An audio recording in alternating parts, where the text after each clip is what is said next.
अच्छा, शाम को हमने खाला के घर जाना था तो हम जिस चिंची पे चले गए, क्योंकि गाँव में तो रिक्शा नहीं होता, चिंची चलती है। तो हम चिंची पे बैठ के निकल गए अपने सफ़र पे। चिंची का सफ़र बहुत मज़ेदार होता है। तो चिंची में हम बैठे और हमने पर्दा किया। उसके बाद मैंने आपको अपना गाँव दिखाऊँ। चिंची में मैं थी, मेरी सास और आगे जो है मेरे साथ मेरे हस्बैंड की चाची बैठी थी। तो ये हमारे गाँव का बाज़ार है। ख़ैर गाँव का बाज़ार से जब हम गुज़र रहे थे तो वीडियो बनाने में थोड़ी मुश्किल हो रही थी, क्योंकि पर्दे का ख़्याल रखना होता है।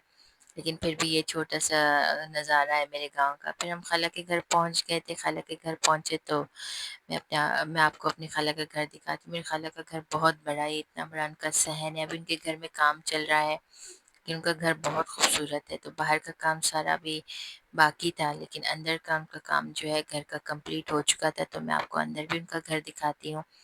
तो ये उनकी मेन एंट्रेंस है और ये हॉल है जहाँ हम बैठे थे। तो उनका घर का हॉल भी बहुत बड़ा है। तो गाँव के इस तरह के खुले और बड़े घर जो है ना मुझे बहुत पसंद है। उन्होंने बहुत सिंपल और एलिगेंट सा घर बनवाया है। बहुत ही खूबसूरत उन्होंने सेटिंग की है, बहुत ही चीज़ें ज़्यादा भर-भर के नहीं। तो ये जो है हमारे लिए उन्होंने बहुत ज़्यादा चाय का एहतमाम किया था। ये जो चिप्स हैं, ये आलू के, ये वो खुद बनाती हैं और साथ में ये पापड़ और ये जो पकोड़े हैं, ये हमारे गाँव के मशहूर पकोड़े इन्होंने बाहर से मँगवाए थे। तो ये इतना सारा एहतमाम उन्होंने किया था और उसके साथ ये सिंधी फ़ेमस दाल पकवान भी उन्होंने बनाए थे। तो ये बेसिकली चने की दाल को बॉयल करके उसके साथ ये पकवान बनाए जाते हैं। ये पकवान बेसिकली जो पूड़ी पे हम बनाते हैं ना, पूरी को थोड़ा बारीक बना के उसको कड़क करके फ्राई किया जाता है। तो ये दाल पकवान खाने में बहुत टेस्टी होते हैं।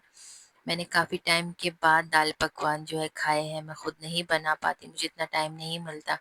इसको बनाने में बहुत मेहनत लगती है। ये खाने में बहुत ज़्यादा टेस्टी थे। ख़ैर मैंने तो काफ़ी ज़्यादा खा लिए। मैं तो गाँव में जब भी हम जाते हैं तो गाँव के खाने के बात ही कुछ और होती है। उसका टेस्ट ही इतना अच्छा होता है, ऐसा टेस्ट हमें शहर में नहीं मिलता। तो खाला के घर बच्चों ने भी बहुत एन्जॉय किया। उनका घर बहुत बड़ा है तो बच्चे भी मज़े से उनके घर में खेल रहे थे। तो इस तरह के जो घर है ना खुले, हम बचपन से इस तरह के बड़े घरों में रहे हैं तो हम कराची में ऐसे घर बहुत मिस करते हैं। यहाँ तो फ्लैट्स हैं। बच्चों ने भी